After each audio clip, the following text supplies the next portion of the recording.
आज তোমাদের আমি দুরকম পদ রান্নার ভিডিও শেয়ার করব। তো প্রথমে দেখাই কি রান্না হচ্ছে। প্রথমে হবে ভোলা মাছের ঝোল বা ঝাল, যেটা অলরেডি ভাজা হয়ে গেছে। এইবারে একে একে মা পেস্ট করে নিচ্ছে মশলার। তো দেখলাম প্রথমে দিয়ে দিল আদা রসুন কাঁচা লঙ্কা আর টমেটো, আর তারপরে দিয়ে দিচ্ছে জিরের গুঁড়ো, আর দিচ্ছে ওই কালো জিরে আর রাঁধুনি।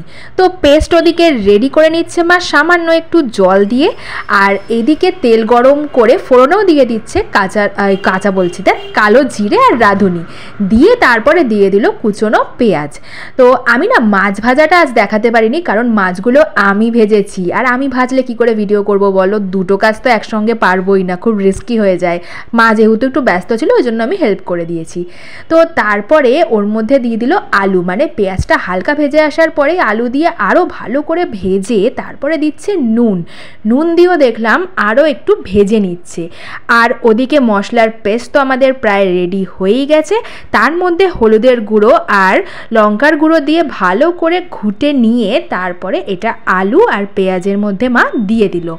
তো একটুখানি সামান্য জলও দিতে হবে, কারণ না হলে মশলাটা কষবে না, তার আগেই পুড়ে যাবে। তো সামান্য একটু জল দিয়ে দিল। না তোমরা ভেবো না যে এখনই ঝোল হয়ে গেল, এটার একটুও ঝোল হয়নি, এটা পুরো কষে কষে একদম শুকনো হয়ে আসবে। তো দেখো প্রায় কিন্তু আমাদের আলু কষে এসেছে, এরপরেই মা দিয়ে দেবে ঝোল। মানে এটা যেহেতু দুবেলা রান্না হচ্ছে সেই জন্য ঝোলটা একটু বেশি করেই হবে। আমরা খুব একটা মাখা মাখা পছন্দ করি না মাছের, সেই জন্য ঝোলই হয় আমাদের সাধারণত। এই যে মা জল দিয়ে দিল, তারপরে দেখো আরও একটু জল দিয়ে দিচ্ছে। তোমরা ভয় পেয়েও যেও না, এটা কিন্তু খেতে ভীষণই টেস্টি হবে, কারণ এইভাবে রান্না তো আমি প্রায়শই খেয়ে থাকি। তোমাদের সঙ্গে আজ একটু শেয়ার করতে ইচ্ছে করলো, তাই জন্যে ভাবলাম যে এটাও শেয়ার করি।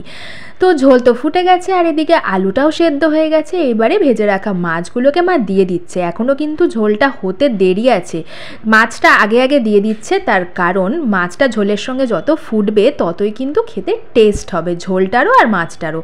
তো কটা মাছ আছে বলো তো এখানে, তোমরা দেখি তো বলতে পারো নাকি। আর সব মাছগুলো দিয়ে দিল, আর তার সঙ্গে যে ওই হলুদ আর নুনের যে একটু জল ছিল মানে মাছে মাখানোর, সেটাও মা দিয়ে দিল। একটুও কাঁচা গন্ধ আসবে না, কারণ যে বললাম এখনও অনেকটা ফুটবে, তো ফুটলেই সব একদম ঠিকঠাক হয়ে যাবে আর টেস্টও দারুণ হয়ে যাবে।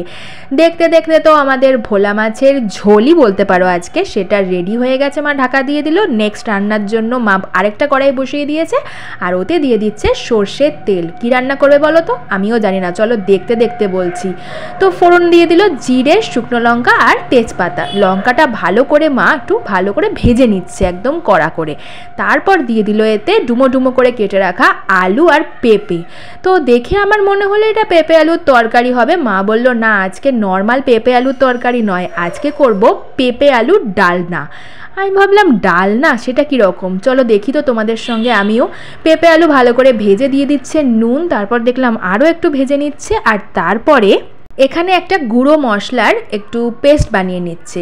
তার মধ্যে দেখলাম জিরের গুঁড়ো, হলুদের গুঁড়ো আর লঙ্কার গুঁড়ো দিয়ে জল দিয়ে ভালো করে গুলে মা এটা ওই আলু আর পেঁপের মধ্যে দিয়ে দিচ্ছে। আর তারপরে এখানেও সামান্য আর একটু জল দিয়ে দিচ্ছে, তার কারণ মশলাটা কষার টাইমে না হলে পুড়ে যাবে। তো দেখলাম একদম কষিয়ে নিয়েছে। আর পেঁপে কিন্তু মা সাধারণত এরকম রান্না করে না, সবসময় মা বলে পেঁপে খাবি ওষুধের মতন, যেহেতু আমি একদম খেতে চাই না সেই জন্যে। আজকে দেখলাম ভীষণ রসিয়ে কষিয়ে রান্না হচ্ছে, আর এদিকে ভাতও বসে গেছে। আজকে এই দুরকম পদই রান্না হচ্ছে। আজকে বলে নয়, আমাদের সাধারণত 2 রকম থেকে 3 রকম, এর বেশি পদ আমরা খাই না।